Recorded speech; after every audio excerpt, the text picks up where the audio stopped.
سب سے پہلے تو بہت بھاری دل کے ساتھ تمام اہل وطن، تمام اہل اسلام، بلکہ پوری دنیا کے ایک ایک انسان کو عید مبارک، آپ سب کو بھی۔ اور ظاہر ہے کہ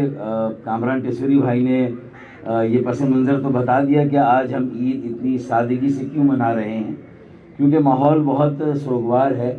اور اس کی وجہ ہے کہ یہ سال 2025 جس کے 3 ماہ آج مکمل ہو رہے ہیں، اس میں کئی بے گناہ معصوم شہریوں کو جس طرح ڈمپر اور ٹینکر مافیا نے اپنی دہشت گردی کے ذریعے سے اس دنیا سے رخصت کر دیا، ان سے ان کا جینے کا حق چھین لیا، اس کی مذمت آج بھی ہم کرتے ہیں، اور ان سوگوار خاندان کو جو براہ راست متاثر ہوئے انہیں یقین دلاتے ہیں کہ جب تک وہ قاتل گرفتار نہیں ہو جائیں گے، جب تک کہ حکومت، انتظامیہ اور پولیس میں جن کی بھی یہ ذمہ داری بنتی ہے اس کا تعین نہیں ہو جائے گا، ان سارے واقعات کی تحقیقات نہیں ہو جائے گی، اور آئندہ کی اس بات کی ضمانت نہیں مل جائے گی کہ حکومت ایسے اقدام کرے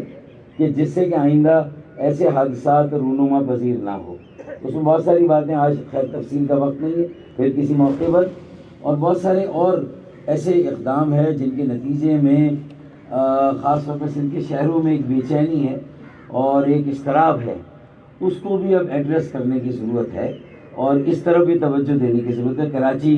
خاص طور پر جو کہ معیشت کا مرکز ہے اور ترقی کا انجن ہے، سوچنے کی بات ہے کہ پاکستان میں ایک ایسا نظام آنا چاہیے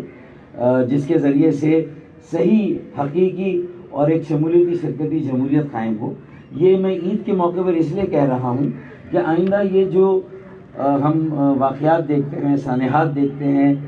جرائم کی بھرمار ہے، اسٹریٹ کے کرائمز ہوں، یا پھر دہشت گردی جس طرح بلوچستان اور KPK میں سر اٹھا رہی ہے، اور کوئی بعید نہیں، بہت جلد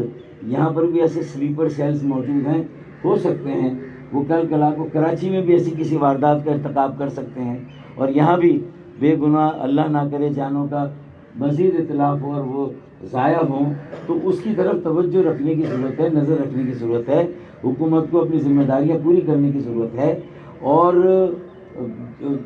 ایسی جمہوریت قائم کرنے کی ضرورت ہے جو عوام کے بنیادی مسائل، مہنگائی، بے روزگاری، غربت، تیل، بجلی، گیس کی قیمتیں آسمان سے باتیں کر رہی ہیں، ان ساری چیزوں پر توجہ دینے کی ضرورت ہے۔ آئندہ بجٹ آ رہا ہے،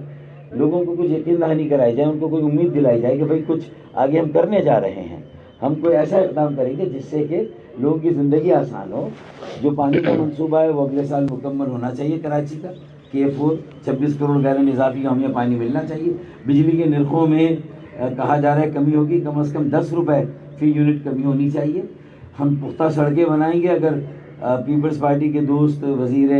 بلدیات اور میئر کراچی ہم سے تعاون کریں، وہ نکاسی آب، سیوریج اور ابلتے گٹر کا مسئلہ حل کریں، تو ہم یہ کریں گے۔ یہ ساری باتیں اس لیے بتائیے کہ لوگوں کو مایوسی سے بھی نکالنا ہے۔ کامران بھائی، آپ کا بہت بہت شکریہ، آپ نے ہمیں یہ موقع دیا۔ Over to,